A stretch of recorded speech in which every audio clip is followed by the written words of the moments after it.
Good evening and welcome to The Globe. I'm Chloe Hayward. Thank you for joining me. I'm Chloe Hayward, live today in Green Park, near the finish line of this year's London Marathon. And these are today's business headlines.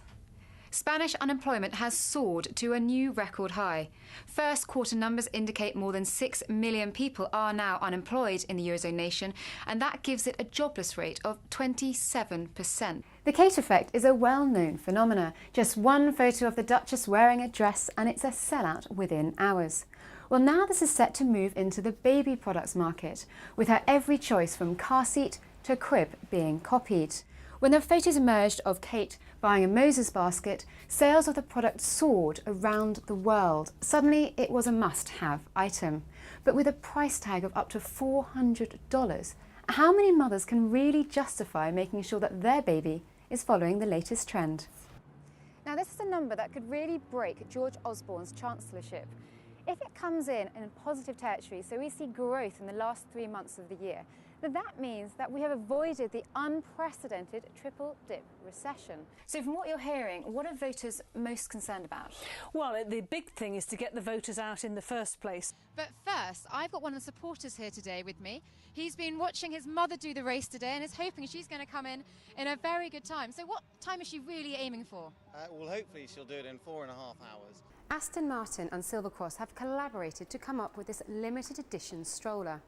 Now, they're marketing it to say that it's perfect for parents who want the very best for their child from day one.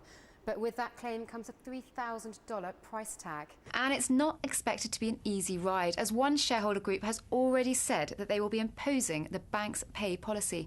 Now, despite insisting last year that there'd be no going back to their old ways, Barclays has revealed that 428 workers were paid more than £1 million last year. In addition, 9 senior executives received shares worth a combined £40 million. Previously, UKIP was a protest vote, but actually, down the East Islay election, UKIP pushed Conservatives back into third place. Is that something we could see in these elections in the Midlands area? Very much so. Nigel Farage is on the march. We saw him just yesterday. He was up in the area, up in Worcester, saying that vote for me. So UKIP, he's thinking it's no longer a protest vote, it's a real alternative.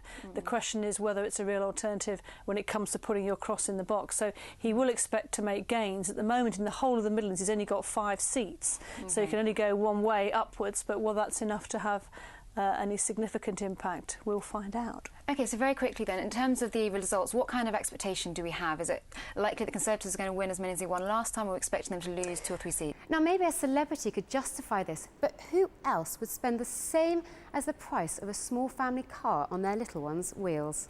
So in about 1 hour's time, I'm going to be standing here with Conservative MP and economic expert Ben Gummer to hear why he thinks the UK is going to avoid this triple dip recession. So join me then. Well, that's it for now, but I'll be back in an hour with your next update. So see you then. So they're hoping to make significant gains there, but it will be very interesting. It's going to be a precursor for 2015 to see how we're going to end up with a coalition on some of these councils again.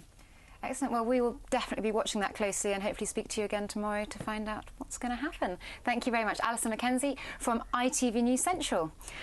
Well, it's been great having you with me this evening, and thank you for joining us here on the sofa. And don't forget to tune in next week when actor Lawrence Fox is going to be here with me. And we'll also be talking to PR guru Mark Borkowski after the launch of his controversial new book, The Fame Factor.